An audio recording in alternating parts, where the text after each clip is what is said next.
Namaskar. Welcome to this session. We had stumbled upon the pronoun I, and in the last session we were discussing about it, and this came up with advent of Grahitru Samapatti, where one is knower of oneself, through oneself, by oneself. And then this is something that is quite brain spinning for we who are soaked in mundanity, materiality, the Maya, and this very aham, the me, the pronoun I, is actually a metaphysical concept. And we, in our occupied condition in practicality of life, mundane life, worldly life, we just conveniently take a bypass to this metaphysics. Because our pronoun I, in every activity, every experience, the pronoun I is such a centric force. And it is the Maya here at very root of our life and experience of life. And that's why the Maya is engulfing the entire our worldly plane, mundane plane. But since we take a bypass because of our over occupancy in mundane life and materiality of life, our obsession for materiality of life, we are really taking a bypass. And that's why the metaphysics seems to be not touching our life at all. The point is, this pronoun I is a mysterious concept. Who is this self? What is this pronoun I? It is only with little peep into Adhyatma that we start getting little idea about what this pronoun I is. You see, when in winter days, in the early morning hours before sunrise, there is a lot of dew, fog, and when the sun rises, so after some time with the sunrise, the fog goes away. It takes almost sometimes one and a half, 2 hours, and then everything starts appearing clear. It is because of the fog we don't have clarity. The vision doesn't have any clarity, visibility. And we are aware of something called as zero visibility, even during the day. It happens in winter, it happens with fog, smog, etc., etc. And then after a while, after sunrise, all that slowly goes away. And then everything starts appearing clear. The visibility is absolutely clear. Now in Adhyatma, it is other way around. The pronoun I, which is very much there, even in this winter morning, we know everything is around, but nothing is visible because of fog. And when the fog goes away, then the things which were already there start now appearing. Now here the condition is little reverse to it.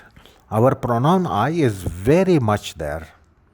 Every one of us know that this pronoun I has a prominent place in our existence, in our dynamics of life. But because of this Maya, mundanity, and our obsession for mundanity, obsessed mundane life, it doesn't really fall to our sight. And it is only mystics and philosophers who speak about it as to what this pronoun I is.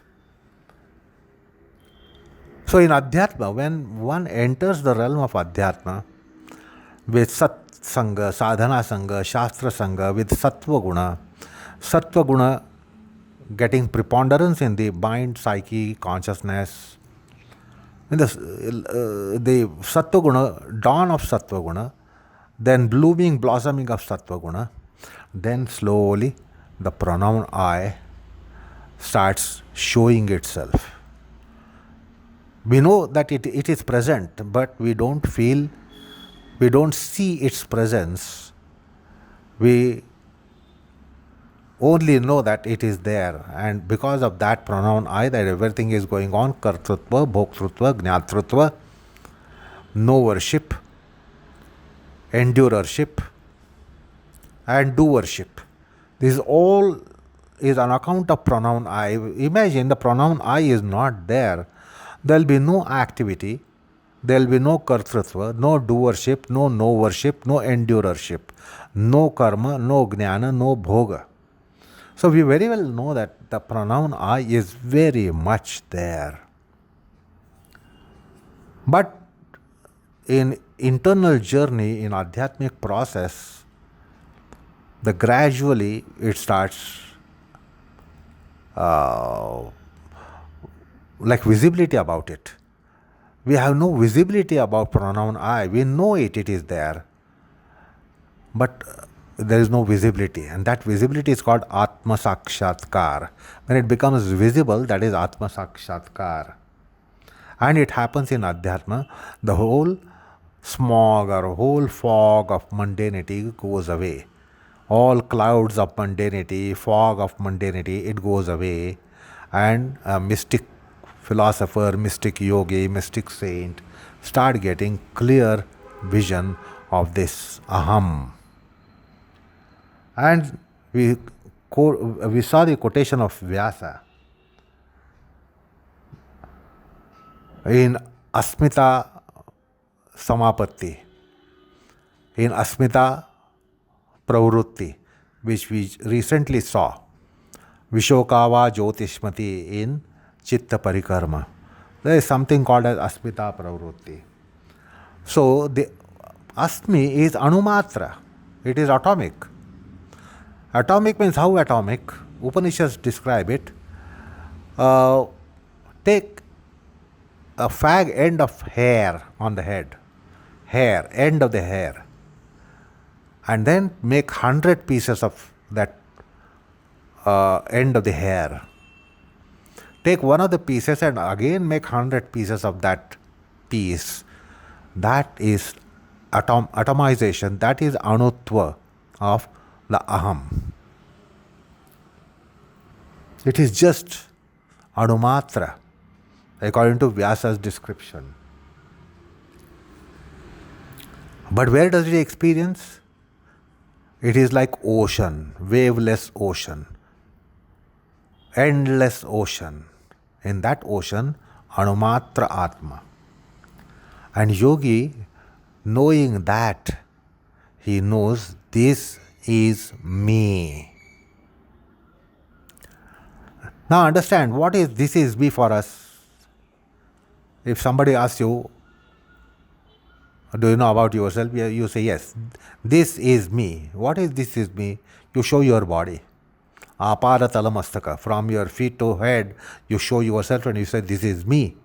You show your body and you say, this is me. That's called Dehatmavada. Or you might think that your mind is you. So you refer to mind and you say, this is me. You refer to consciousness and you say, this is me. You refer to psyche and you say, this is me. So what is this is me for us? We very well know that.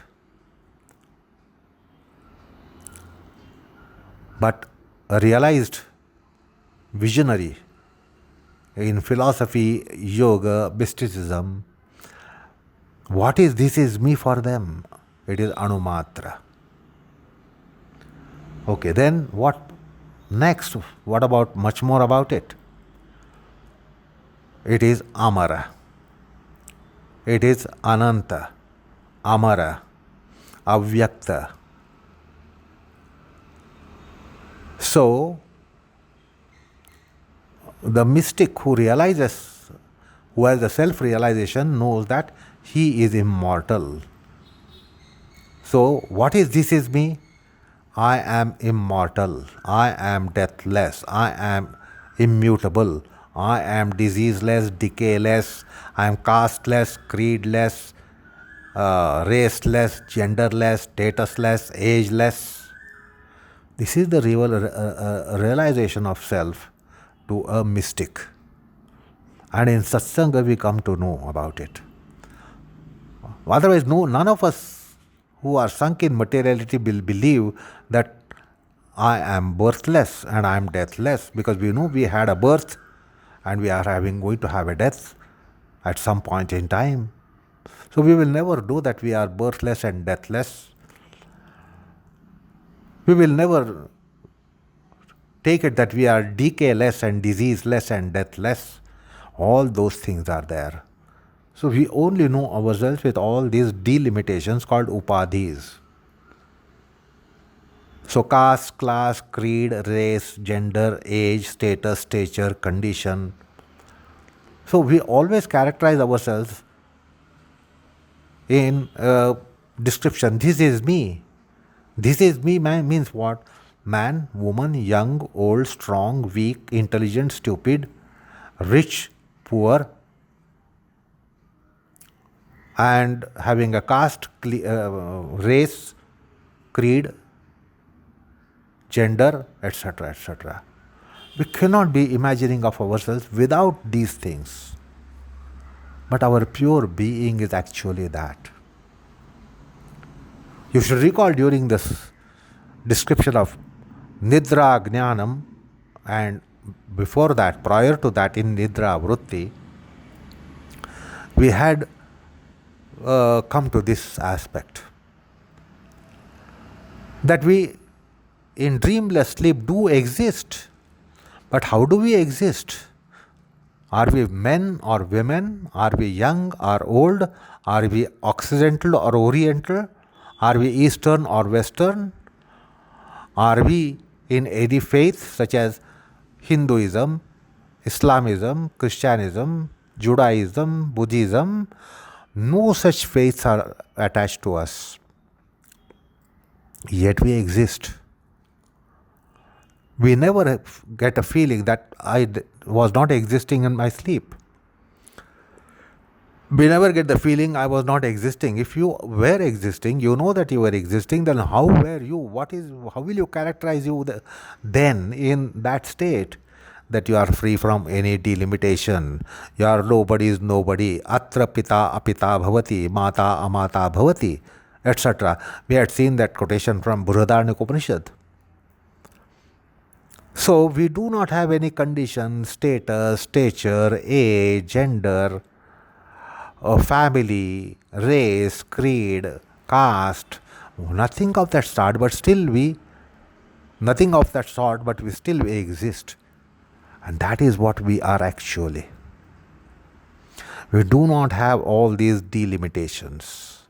These are all attachments, these are all vests, these are all clothes that we are putting on by way of caste, class, creed, race, genealogical background, genetic background, ethnicity, and then gender, age, condition, state, stature. So recall that description which was given in Nidra Jnanam or Nidra Vritti. That is what we are. It's just a being, no state of being. It is just we being. But when later we become human beings, we are not just beings, we become human beings, distinct than creatures, animals, worms, insects, etc., etc. We become human beings. But in state of sleep, even that clothing in the form of being humans is not there. We are just existent. It is just an existence. It is just being and no state of being. And that state of that being is described to be Anadi, Ananta, Amara, Ajara, Avyakta, Ananu, Arhasva. So that is what the Atma is. It's nominal. That is what the pronoun I essentially is in metaphysics. And we will only realize in our Satsanga, Shastra Sangha, Sadhana Sangha that we are not as we think of ourselves. With all attachments to us, we think we are that. We are not that. They are all ours. We all have worn them. Our human form is a clothing over that self. The same self is there for ant to elephant, to serpent to birds. It is the same self. Atma doesn't change for all beings. It is only the clothings which are put on. Just as we put on clothes, and then sometimes we put on different clothes. We know different attires, Eastern attire, Western attire. In India, we have so many attires. So, Gujarati, Maharashtrian, South Indian. So, this is just as our clothes are different, and we can identify from clothes that somebody is Punjabi and somebody is Maharashtrian, somebody is American and somebody is African. So, our human body is a clothing over the Atma. Bhagavad Gita explains it, that this is a cloth. Our human form is a cloth. It's a clothing over the Atma, and just as we discard the clothes and put on new clothes, we will be discarding these clothes and putting on new clothes.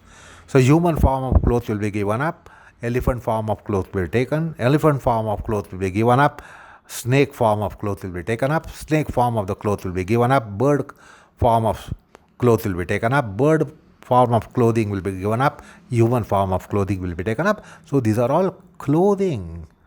We are clad as human beings. We are not human beings, we are merely beings. We are clad as human beings. So this is what the Adhyatma tells us. And in the mysticism of self-realization, the yogi internalizes. And in internalization, it's a very, very fascinating process, let me tell you here. So, in the internal process, there is something as seen and something as seer. Just as in external world, there is something as seen and something is seer. If there is a rose in front of me, the rose is seen and I am the seer. If there is a mountain range in front of me, the mountain is seen and I am the seer. If there is river is seen and I am the seer. If there is ocean is seen and I am the seer. So there is always a seer and seen. In the internal realm, it is similarly the case. So in the internal journey, when it is towards one's own self, then you become aware of your own mind. Like if you recall, I told you that human consciousness is so constituted that you know that you are angry and not merely that you are angry. You know that you are sad and not that merely you are sad. So your sadness is known by you. Your delightfulness is known by you. So whatever is your state is known by you. So in the internal realm, there is always a scene. Now that scene is what? You yourself. Then who is the seer? You yourself. So in subjectivistic state, you see yourself.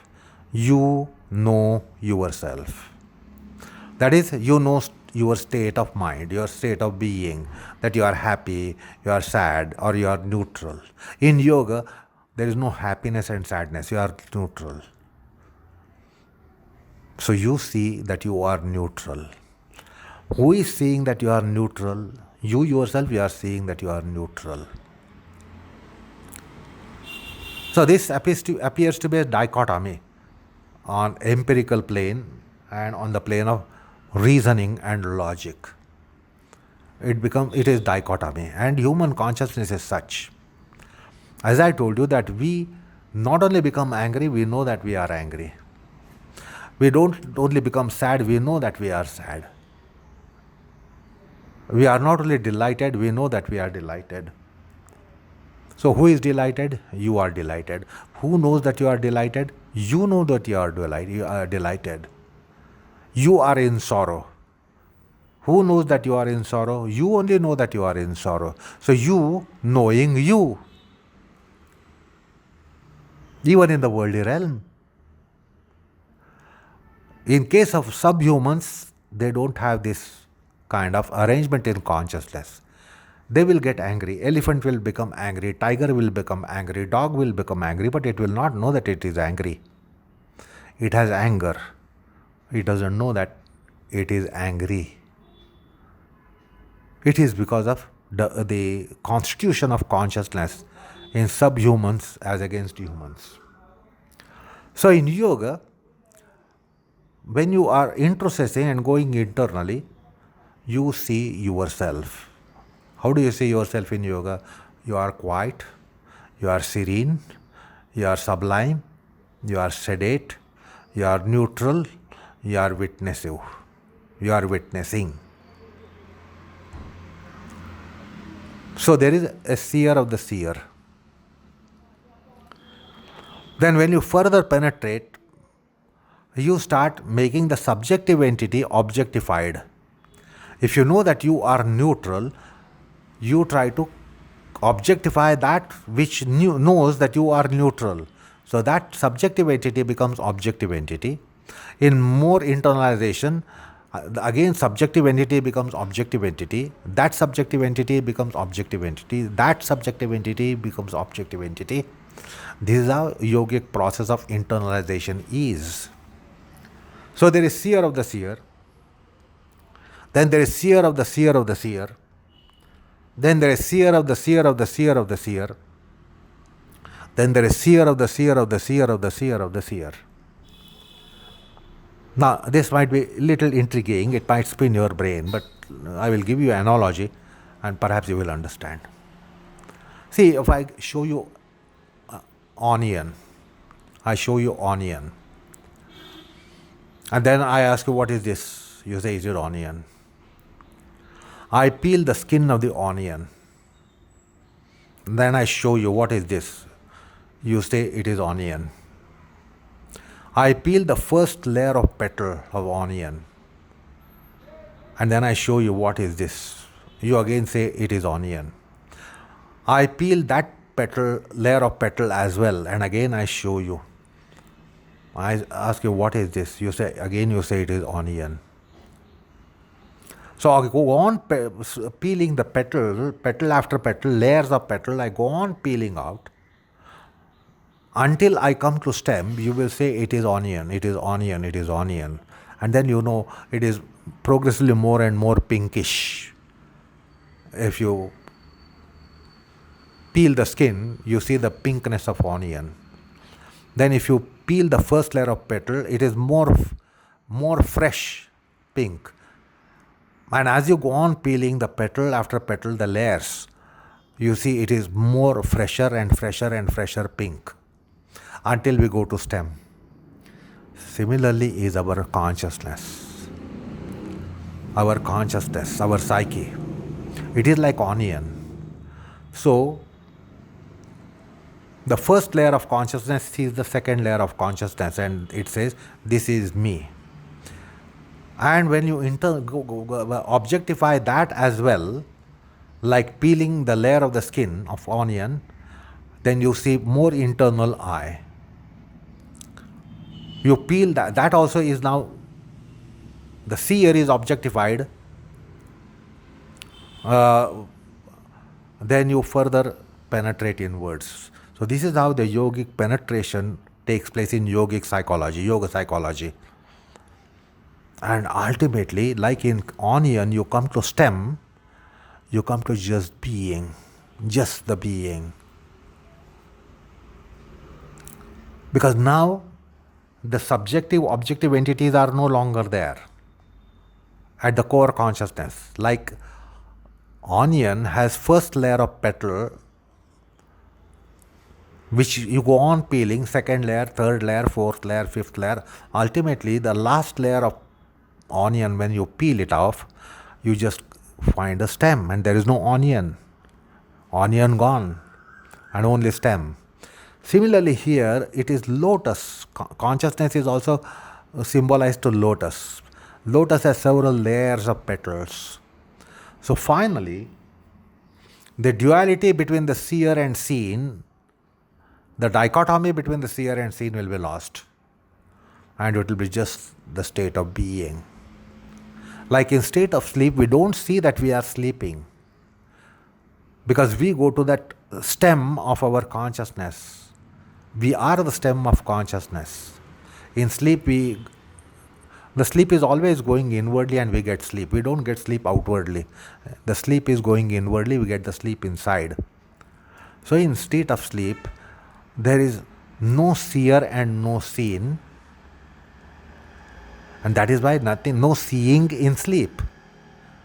In dreamless sleep, there is no seeing because there is no seer and there is no seen. Like ultimately you come to stem of onion, ultimately you come to stem of consciousness, which is merely being and not state of being. Otherwise, until that time, there is a state of being. I am seer, I am seeing me. I am more inwardly, I am seer, I am seeing me. More inwardly, I am seer, I am seeing me. But ultimately, you will come to stem consciousness. In stem consciousness, there will be no duality of seer and seen. That is the Atma Sakshatkar. And that's how the process, as just now I told you, which kept your brain spinning. Seer of the seer. Stage 2. Seer of the seer of the seer. Stage 3. Seer of the seer of the seer of the seer. Stage 4. Seer of the seer of the seer of the seer of the seer. Stage 5. So, finally, the seership and seenship goes away. And that is called Shuddhatma in Adhyasma. That is the true self. That self, essential self, has no birth, no death, no state, no mutations, no indentations, no caste, creed, color, status, stature, race, nothing of that sort. It is only outer layers of all these Atma, which is the self is compared to lotus. So it has so many layers of petals, like a case of lotus flower. You can be peeling out outer layers of it, still it is lotus. Perhaps more fresh, more and more fresh, more and more and more fresh. This is what happens to us. We become purer, purer and purer, purer and purer and purer, purer and purer and purer and purer, purer and purer and purer and purer and purer, ultimately essential. So, that is how this Ananta Amara Atma is, that is really ourself, and that is the metaphysics. Now, over this metaphysics, we are just collecting quotes after quotes after quotes after quotes. And therefore, we ultimately come to a stage or state where if you are asked, who are you? You start describing your caste, class, creed, race, family, ethnicity, then gender, age, state, status, stature.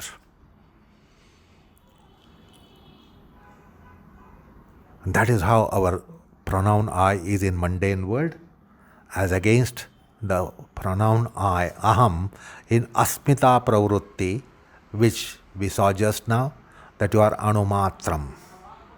You are anumatram. And yogi knows who he is. He knows that he is just a being. And this Atma is such an entity which is there in all beings.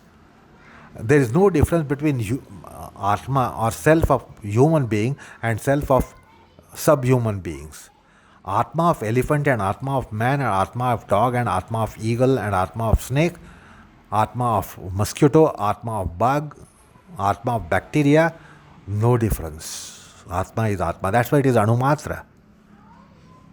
It is atomic in size, atomic in dimension, so much that as if 100,000 pieces of hair, if you make end of the hair, if you make 100,000 pieces, and one of that pieces will be the dimension of this Anumatra Atma, and from that see how much we are collecting delimitations, and therefore we become what we are in the world.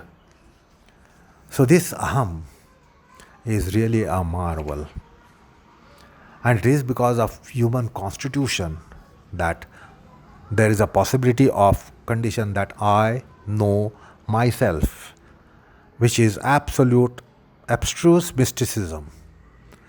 There is no empiricism. You cannot realize yourself in an empirical state. You and me cannot claim I know myself. That's why we are advised, thou know thyself.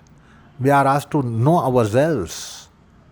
We don't bother to know ourselves. We want to know every other self, every other thing, every other phenomenal thing around us in the universe, boundless universe. We don't want to turn to ourselves. In Adhyatma, we turn to ourselves. So, this aham. Now, in our worldly state, see, this aham becomes somebody's father, somebody's son, somebody's brother, somebody's brother-in-law on one hand, and then somebody's sister, somebody's mother, somebody's daughter, somebody's niece, somebody's wife. See, this is the Maya. All of us, ourselves, really it doesn't have anything that can formulate relationship like this. But the embodiment starts forming all relationships. The embodied is not really related to anything and anyone. That is what our essential state is. We are nobody is nobody. Nobody is nobody to us. Anybody is nobody to us. Everybody is nobody to us. We are nobody to anybody and everybody. That's our metaphysical, biological account. And this you realize only in satsanga, in Adhyatma. And then yoga gives you that journey towards that. So, with that, we have dealt with that very intriguing factor, which we stumbled upon in Grahitru Samapatti. So little delineation was made about it. Now we are going to proceed to understand the whole process of Samapatti, which Patanjali has explained, and it's quite a psychedelic explanation of this Samapatti process. But that is for next time. Namaskar all of you.